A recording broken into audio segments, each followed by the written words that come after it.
Hey everyone, we're reading chapter 2 of My Side of the Mountain by Jean Craigfield George. The chapter is called I Get Started on This Venture. You guys ready? Yeah. Yeah. I left New York in May. I had a penknife, a ball cord, an axe, and $40, which I had saved from selling magazine subscriptions. I also had some flint and some steel, which I bought at a Chinese store in the city. The man in the store had showed me how to use it. He had also given me a little purse to put it in and some tinder to catch the sparks. He had told me that if I ran out of tinder, I should burn cloth and use the charred ashes. I thanked him and said, "This is the kind of thing I'm not going to forget." On the train north of the Catskills, I unwrapped my flint and steel and practiced hitting them together to make sparks. On the wrapping paper, I made these notes. A brisk, hard strike is best. Remember to hold the steel in the left hand and the flint in the right, and hit the steel with the flint. The trouble is, the sparks go every which way. And that was trouble. I did not get a fire going that night. As I mentioned, this was a very scary experience. I hitched rides in the Catskill Mountains. At about 4 o'clock, a truck driver and I passed through a beautiful dark hemlock forest. I said to him, "This is as far as I'm going." He looked all around and said, "You live here?" "No," I said, "but I am running away from home, and this is just the kind of forest I have always dreamed I would run to. I think I'll camp here tonight." I hopped out of the cab. "Hey, boy," the driver shouted. "Are you serious?" "Sure," I said. "Well, now, ain't that something? You know, when I was your age, I did the same thing. Only thing was, I was a farm boy that ran into the city, and you're a city boy running into the woods. I was scared of the city. Do you think that you'll be scared of the woods?" "Heck no," I shouted loudly as I marched into the cool, shady woods. I heard the driver call to me, "I'll be back in the morning if you want to ride home." He laughed. Everybody laughed at me, even Dad. And I told Dad that I was going to run away to the great-grandfather Grisby's land. He had roared with laughter and told me about the time he had run away from home. He had got on a boat and headed for Singapore. But when the whistle blew for departure, he was down at the gangplank and home in bed before anyone knew he was gone. Then he told me, "Sure, go try it. Every boy should try it."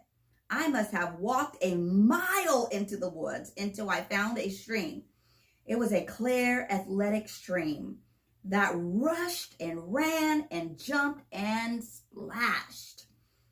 Ferns grew along its bank, and its rocks were upholstered with moss. I sat, smelled the piney air, and took out my pine knife. I cut off a green twig, and began to whittle. I have always been good at whittling. I carved a ship once that my teacher exhibited for the parents' night at school. First, I whittled an angle on one end of the twig. Then I cut a smaller twig and sharpened it to a point. I whittled an angle on that twig and bound the two angles face to face with a stripe of green bark.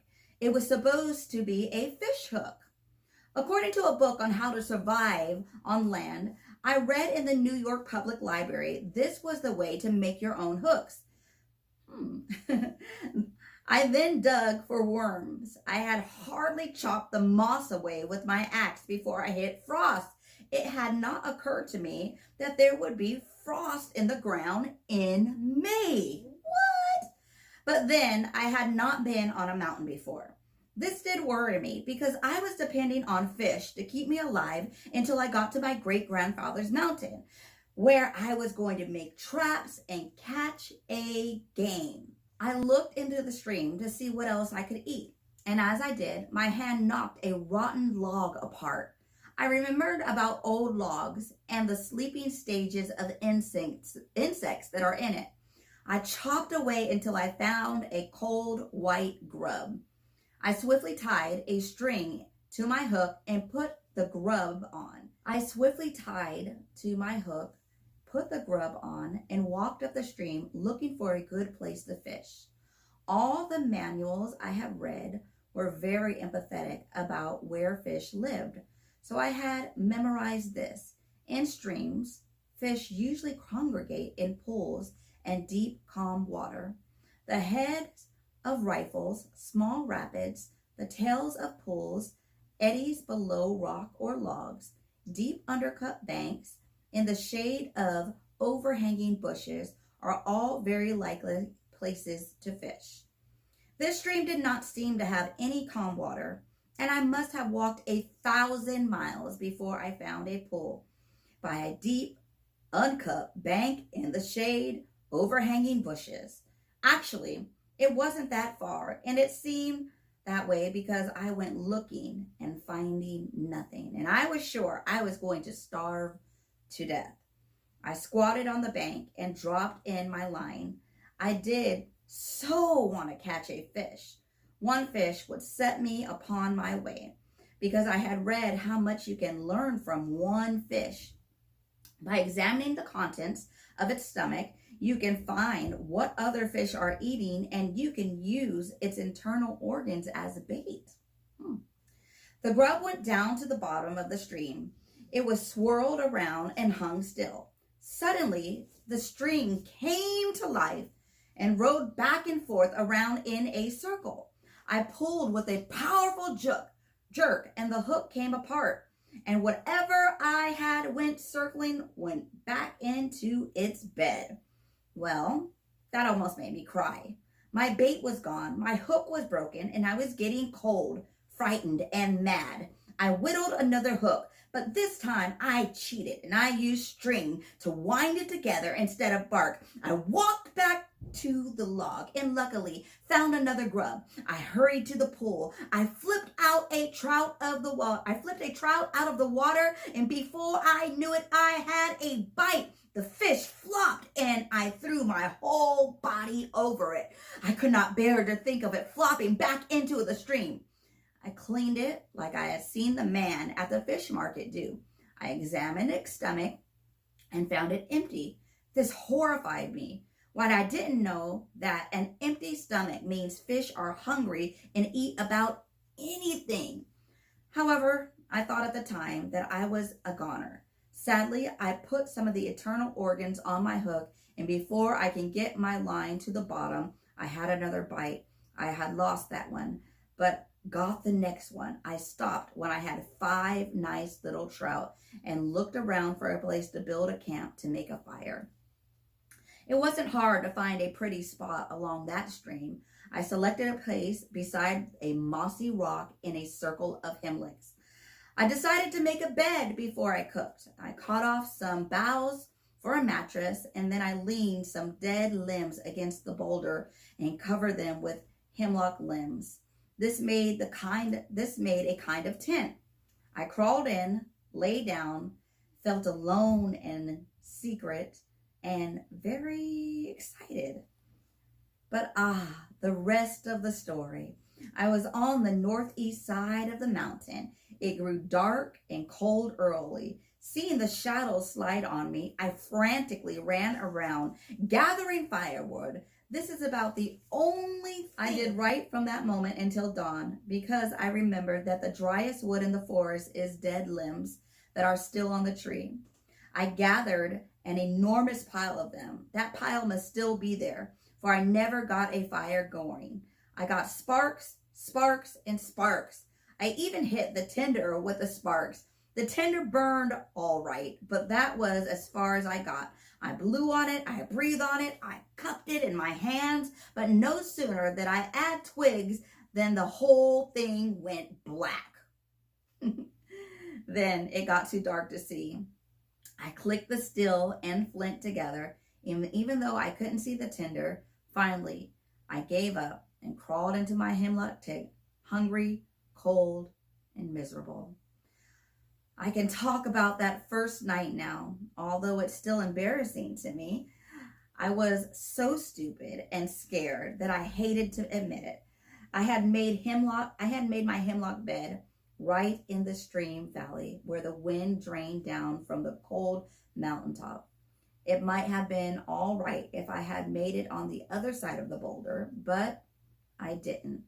I was right on the main highway of the cold winds as they tore down upon the valley below.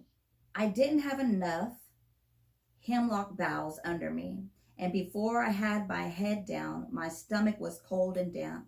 I took some boughs off the roof and stuffed them under me, and then my shoulders were cold. I curled up in a ball and was almost asleep when a whippoorwill called.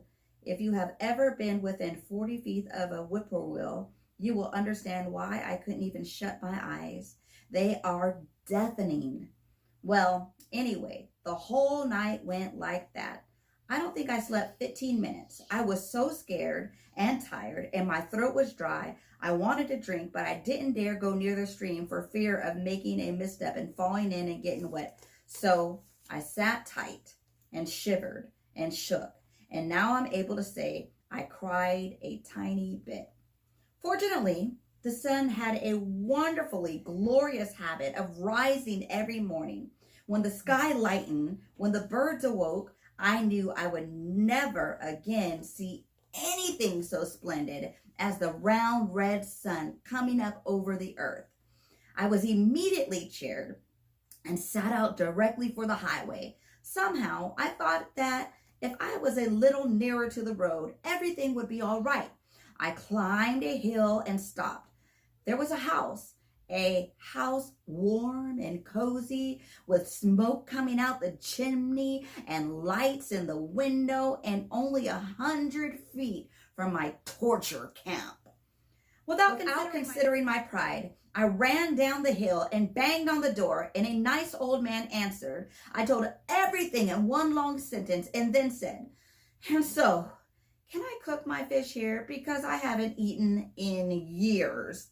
He chuckled, stroked his whiskier face, and took the fish. He had them cooking in a pan before I knew what his name was. When I asked him, he said Bill something. I never heard his last name because I fell asleep in his rocking chair that was pulled up beside the big, hot, glorious wood stove in the kitchen. I ate the fish some hours later. Also, some bread, jelly, oatmeal, and cream. Then he said to me, "Sam Gribley, if you are going to run off and live in the woods, you had better learn how to make a fire. Come with me." We spent the afternoon practicing. I penciled these notes on the back of a scrap paper so I wouldn't forget. When the tinder glows, keep blowing and add fine dry needles one by one, and keep blowing steadily, lightly, and evenly. Add 1-inch dry twigs to the needles, and then give her a good big handful of small dry stuff. Keep blowing.